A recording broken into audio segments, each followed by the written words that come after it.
അങ്ങ് ചിരിക്കരുത്. നമ്മൾ നിൽക്കുന്നത് ഒരു നീറുന്ന വിഷയത്തിന്റെ മുന്നിലാണ്. നമ്മൾ ഇരിക്കുന്നത് മെലിഞ്ഞാന്ന് മാത്രം കബറടക്കിയ ഒരു 10ാം ക്ലാസ്സുകാരന്റെ ഒരു കബറടത്തിന് മുന്നിലാണ്. അങ്ങ് ചിരിക്കരുത് പ്ലീസ്. അങ്ങ് ചിരിക്കരുത് പ്ലീസ്. വൈകാരികത ഉണ്ട്. എനിക്ക് വൈകാരികത ഉണ്ട് സാറേ. എനിക്ക് വൈകാരികത. ഒരു 10ാം ക്ലാസ്സുകാരന്റെ കബറുടെ മുന്നിൽ കണ്ടതാണ്. അവന്റെ അച്ഛൻ ഇപ്പൊ പോയതേ ഉള്ളൂ. അവന്റെ അമ്മ വീട്ടിൽ മോഹാലസ്യപ്പെട്ട് കിടക്കുകയാണ്. എനിക്ക് വൈകാരികത ഉണ്ട്. പറയട്ടെ, ഏത് പാർട്ടിയാണോ കുറച്ച് സെൻസിറ്റീവ് ആവും സുനിൽകുമാർ. കുറച്ച് സെൻസിറ്റീവ് ആവും. അത് പറയട്ടെ, അല്പം ഒന്ന് സെൻസിറ്റീവ് ആവും. എപ്പോഴും രാഷ്ട്രീയ തീവ്രം ബാധിക്കല്ലേ. അല്പം ഒന്ന് സെൻസിറ്റീവ് ആവും. പാവപ്പെട്ട പിള്ളേരെ മുഴുവൻ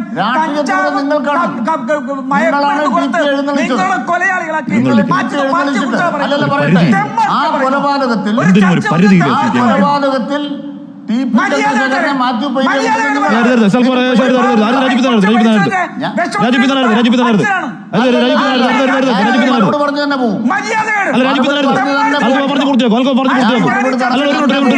ഒന്ന് ആലോചിച്ച് നോക്കൂ. ഒരു പാവപ്പെട്ട മനുഷ്യൻ, മകനെ നഷ്ടപ്പെട്ട മനുഷ്യൻ വന്നിരുന്ന് പറഞ്ഞതാണ് അയാളെ ആ കുറ്റവാളികളെ പരീക്ഷ.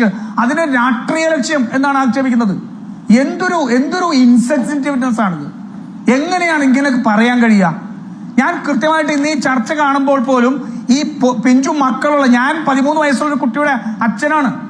ഞാൻ ആ വികാരത്തോടു കൂടിയാണ് ഈ ചർച്ചയിൽ പങ്കെടുക്കുന്നത്.